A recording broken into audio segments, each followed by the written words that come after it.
ಮಾತಿನ ಬರದಲ್ಲಿ ಸಿಎಂ ಸಿದ್ದರಾಮಯ್ಯ ಅವರು ಎಡವಟ್ಟನ್ನು ಮಾಡಿಕೊಂಡಿದ್ದಾರೆ. ನೋಡಿ, ರಾಷ್ಟ್ರಪತಿಗಳಿಗೆ ಗೌರವವನ್ನು ಕೊಡಬೇಕು, ಆದರೆ ದ್ರೌಪದಿ ಮುರ್ಮು ಅವರು ಏಕವಚನ ಪ್ರಯೋಗವನ್ನು ಮಾಡಿದ್ದಾರೆ ಸಿಎಂ ಸಿದ್ದರಾಮಯ್ಯ ಅವರು. ಚಿತ್ರದುರ್ಗದಲ್ಲಿ ನಡೀತಾ ಇರುವಂತಹ ಶೋಷಿತ ವರ್ಗಗಳ ಸಮಾವೇಶದಲ್ಲಿ ಏಕವಚನದಲ್ಲೇ ದ್ರೌಪದಿ ಮುರ್ಮು ಅವರ ಬಗ್ಗೆ ಮಾತಾಡಿದ್ದಾರೆ.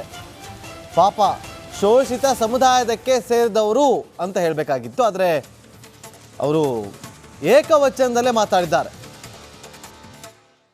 ಪಾರ್ಲಿಮೆಂಟ್ ಉದ್ಘಾಟನೆಗೆ ಅವರನ್ನು ಕರಿಬೇಕಾಗಿತ್ತು ಅಂತೇಳಿ. ನೋಡಿ, ಅವ್ರಿಗೆ ಗೌರವ ಕೊಡಬೇಕು. ನಾನು ಹೇಳೋಕ್ಕಾಗ್ತಾ ಇಲ್ಲ ರಾಷ್ಟ್ರಪತಿಗಳಿಗೆ. ಕೇಳಿ ಏನು ಹೇಳಿದ್ದಾರೆ ಅಂತೇಳಿ.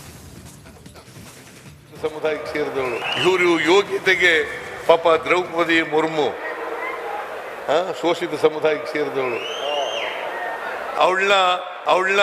ಅವಳನ್ನ ಪಾರ್ಲಿಮೆಂಟ್ ಉದ್ಘಾಟನೆ ಮಾಡಕ್ ಕರೀಲಿಲ್ಲ. She is the custodian of the constitution. ಕರೀಲಿಲ್ಲ.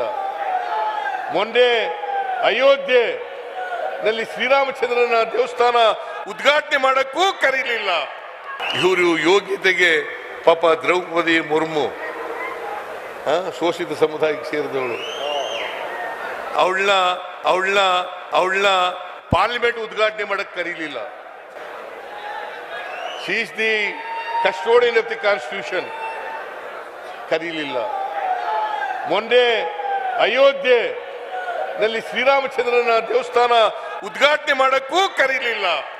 ಇವರು ಯೋಗ್ಯತೆಗೆ ಪಾಪ ದ್ರೌಪದಿ ಮುರ್ಮು ಶೋಷಿತ ಸಮುದಾಯಕ್ಕೆ ಸೇರಿದವಳು. ಅವಳನ್ನ